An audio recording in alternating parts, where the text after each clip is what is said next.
Chris, a 2-2 draw in the end today. Pre-season not really about the result though. What did you take out of the game? It is, just ask them players in there. What did you take out of the game?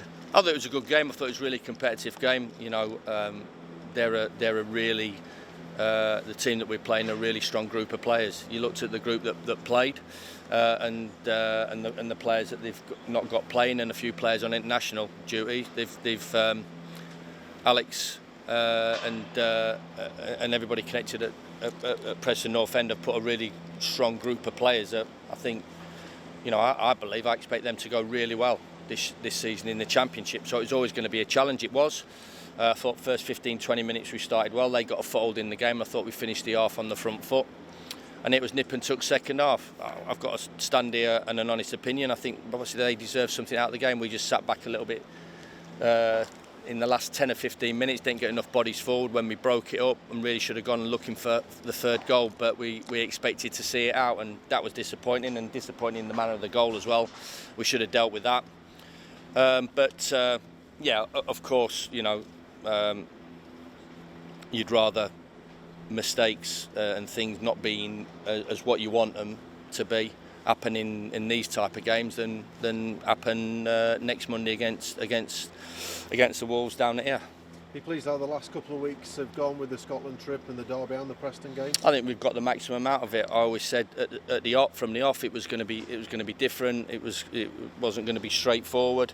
It was always going to be reactive. It has been, with, you know, players being self-isolated, 2 or 3 injuries that we've had to deal with off the back end of last year, international break which hasn't helped, postponement of a trip to France and then rearranging to go to Scotland, 45-minute game up in Dundee. So it has been like that, but I'm not going to moan about it. You get the maximum out of it. We feel we've got the maximum out of it. There's some good points. There's some players that need to raise their standards. There's some players that have done really well, and I think it's typical pre-season. But we always want to win, and I think that's, you know, as I said, I never want to change that attitude. It's not a pre-season game. It's a game of football, and we should have seen that game out, but we didn't. But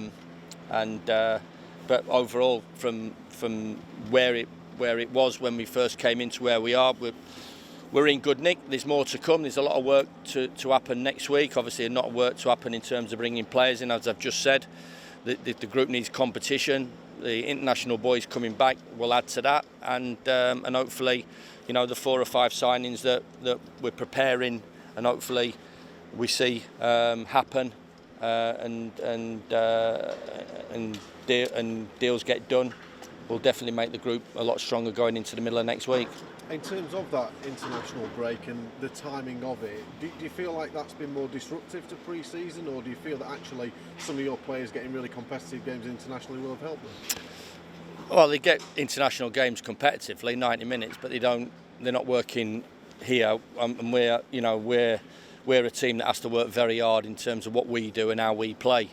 So them going away and playing in different systems under different managers and different other players, obviously, yeah, it's good for the experience, and I want to be negative about players going away on international duty, and I never have been in terms of my conversations with all the international managers that I've had to deal with.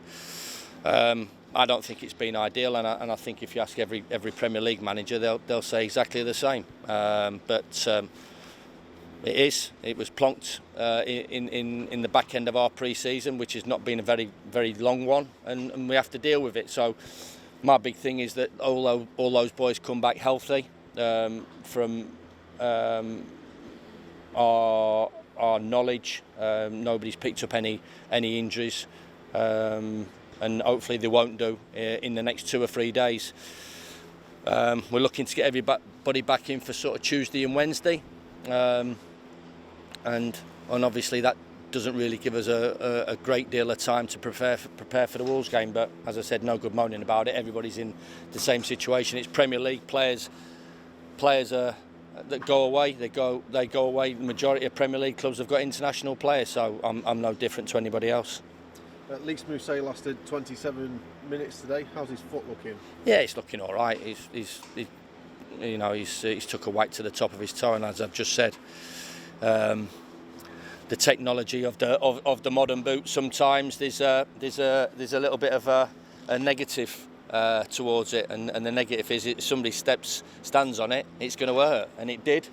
But it's not a pull. It's not a serious injury, and bit of TLC from the physios to lease his toe and the 6 inches between his ears that will get him back out onto the grass hopefully on Monday and Tuesday. He'll be fine. Jack O'Connell not involved today. How close is Jack he? will be fit for Wolves. He'll be fit for Wolves. Yeah, 100%. He's working away with the conditioners, so no risk today. Is it just a precaution then today? Not an ideal situation. We've liked him to have got minutes, but we'll most probably have a bounce game amongst ourselves during the week when everybody's back. And Jack will be. I've been told available for that. Jack Rodwell. Jack Rodwell, yeah, as well. He was one of the boys that had to self-isolate, so it's been a little bit difficult for him as well. So Jack will be available midweek as well. We're expecting everybody to be fit and healthy. They come back, and obviously add with the new additions added, we've got a full 25-man squad to pick from and try and pick a team to get a result next Monday. Of course, you started Ollie McBurney today. There's been plenty of discussion north of the border about him being withdrawn from the Scotland squad. Was it the right call for him, and what was the rationale behind it all? 100% unjust criticism from my point of view, from Steve's point of view, and from people in the game. Completely different environment what he's playing to at Derby in the week and here on Friday afternoon. People expect when you pull on that national shirt, when especially for nations qualifiers, to go full tilt. He's not at a stage where he can go full tilt. That's as simple as that. He's not had enough minutes out on the grass. He's not had enough minutes in terms of training, and he wouldn't have been able to give his best for the national side. And I spoke to the manager, and I was honest with him, and he accepted that. And him being a football guy and me being a football guy, that was the best decision for both of us. Of course, I want to give Ollie the opportunity of going and getting another cap, and Ollie wants the opportunity of getting another cap. That's absolutely, knowing the boy as I do, and knowing all the international boys, they've got a huge amount of pride playing for the country. So it's uncalled for, in my opinion, and not deserved. And the right decision was definitely made. Steve needs a full tilt at it group of players to go and get a result, and unfortunately at this stage Ollie is not in that position to give the manager, his fellow teammates and his country that sort of performance. So then the week you want to bring 5 new additions in. How close are you to bringing those players to the club? Yeah, every day that ticks by, we get closer and closer. So over the last 3 or 4 days since the Derby game, it's moved on. Definitely 3 out of the 5 we've definitely moved on with. So hopefully we'll have announcements to make Monday and Tuesday, medicals and the rubbish picture that we all hate to see when he's got his scarf above his head. Come on, let's be a bit original. Hopefully our boys will be a bit original. Put a bit of pressure on them now. Sort it out. Let's do something different. So hopefully we'll be able to do that. And a couple of boys, as I said, on international duty as well. Of the players you're bringing in? Yeah, of the players that we're bringing in, and give us, competition for places, because that's what we need. We need to up the standard, ramp it up, raise the bar, all those words that people say, and have a genuine 25-man squad that's, everybody's fighting for a place on the pitch. At the moment, as you can see, it's not like that. We're playing a few of the kids, but when we do get the boys back from international duty, we get Jack O'Connell up to speed, we get Lunny up to speed, we get a couple of the others up to speed, Mousset, and we bring the players in, then it won't be ideal. I would have loved to have had another 2 or 3 weeks with them to really get them into a better shape than what they are, but as I said, that's the situation we find us in, and we'll go from there. In terms of the positions that what are you looking to bring in? Yeah, competition. Left wing back and right wing back for Ender and George. Definitely, it's a high intensity position. We ask them to do a lot of work, and they need competition as well.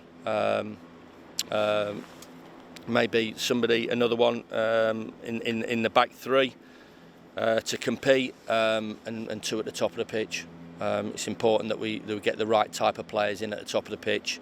You know, we created some big chances last year. There is pressure on all our players. There's pressure on the forwards to score, but hopefully the players that we can bring in will give us some power and some pace.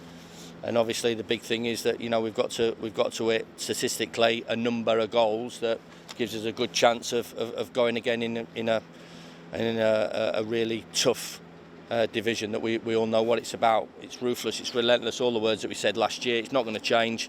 People are spending more and more money. You know, that's gone out the window, really. The powerful clubs are yet again going for it, and we'll do our best to improve and not to stand still, because I think it's a gamble and a dangerous game if you just stand still and think, you know, this group of players will be good enough to take you forward. They are good players and they've done great, but they need help and they need competition, and I need that group to be as strong as it possibly can be, and hopefully by the time you know, we're coming up to the Wolves game, you know, the squad will have a lot stronger look about it, and that just benefits everybody. You mentioned people flashing the cash, Matty Cash going for £16 million to Villa. Is that a frustration that he's not here this summer? Well, he was on our radar, yeah, but we can't compete with those sorts of numbers at the moment. He's going to a really good club, so you know, we know a lot about him. You know, Championship is a market that we've looked in for players, which we still look for. There's some really good young players in there. So yeah, we had an interesting map, but sometimes, as I said, it goes above your valuation of where you see that, and he's somebody else's player now. So you know, we have to adjust and move and look elsewhere. Of course, Luke Freeman's gone to Forest on loan. Are you expecting anybody else to leave, either loan or permanently, over the next few weeks? You never know how the market is. So you know, the phone's always on. So you have to deal with the market. You have to deal with the window until it shuts. And that's not just with bringing players in. You look at the other side of it, and I look. And I keep saying to it, when I first come into the football club, there wasn't many assets, and now I think there's a lot of players that will be coveted by a lot of clubs that we have. But to sign the likes of John Egan on a new long-term contract, all the boys that we signed at the back end of the season, to sign Rammers and Wes, that's improved that department, and hopefully through this period we'll add and we'll not lose. But I can't stand here in front of you and say that, you know, everything's shut and nothing can happen with the outs, because you just never know.